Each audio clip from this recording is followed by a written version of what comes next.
Realm में हैं, जो आत्मिक जहां में दुष्ट आत्मा है, उनसे लगातार आपकी एक लड़ाई है. Against principalities and powers, those spiritual powers, we have a fight with them. और आप अनजान नहीं रह सकते. And you cannot stay ignorant. होशाया 4:6 में परमेश्वर का वचन कहता है, मेरी प्रजा मेरे ज्ञान न होने के कारण क्या हुआ? नाश हो गई. Hosea 4:6 it says, my people are destroyed because of lack of my knowledge. सो क्यों हो रहे हैं आज मसीह लोग नाश? इसलिए कि परमेश्वर चाहता है वो नाश हो? कि कई लोग सिखाते हैं, अरे बीमारी आई तो भी प्रभु ने भेजी. अरे परमेश्वर कह रहा है, मेरे लोग अगर नाश हो रहे हैं तो इसलिए हो रहे हैं क्योंकि उन्हें मेरा ज्ञान नहीं है. Why are God's people being destroyed? Is God sending sickness? Because some people say if sickness came, it's from God. No, but God is saying my people are perishing because they have no knowledge. They don't have my knowledge. सोचो, मैं चाहता हूं आप एक army camp के हिसाब से सोचो. इंटेंस लड़ाई चल रही है. Now think it through an army camp.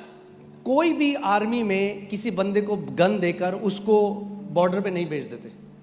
Think it through an army camp that in the middle of intense warfare, nobody will just hand them a gun and send them to the border. कई लोग हमें बोलते हैं, आप church में क्यों बुलाते हैं लोगों को? उनको बोलो बाहर जाके प्रचार करें. अरे पहले ट्रेनिंग देंगे या नहीं देंगे, या भेज देंगे बैटलफील्ड में? Some people say, why are you calling people to the church? Why don't you send them out to preach? First, will we train them or not? और इसीलिए मैं इतने मसीहों से बाहर जाके प्रचार कर रहे हैं रोज. जब घर में आते हैं तो अपनी खुद की वाट लगी रखी है ऊपर से नीचे तक. And this is why there are so many believers. They are going out and preaching every day, but when they come back home, their life is miserable inside the house. क्यों? क्योंकि लड़ाई से पहले ट्रेनिंग है. बोलो, लड़ाई से पहले ट्रेनिंग है. Because there is training before the war. अब सोचो, ट्रेनिंग चल रही है और एक बंदा है, जब सब ट्रेनिंग चल रही है वो ध्यान नहीं दे रहा, वो अपने मस्ती कर रहा है, अपनी फोन में लगा हुआ है. Training is going on and there's one person not paying attention on his phone, distracted. जब उनका इंस्ट्रक्टर सिखा रहा है, देखो ये गन है, इसको आप ऐसे करोगे, ये लॉक होता है, ग्रेनेड को ऐसे निकालोगे, पिन ऐसे निकलती है, वो ध्यान ही नहीं दे रहा.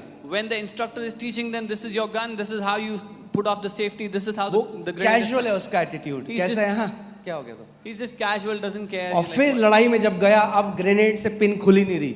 Now when he goes to the war, he doesn't know how to take the pin out of the grenade. Gun unlock ही नहीं हो रही. He's not able to क्यों? unlock his क्योंकि gun. भाई साहब का ध्यान कहीं और था जब ट्रेनिंग हो रही थी. Because he was distracted during the training. सबसे पहले कौन मरेगा लड़ाई में? Who will die first in that war? This guy.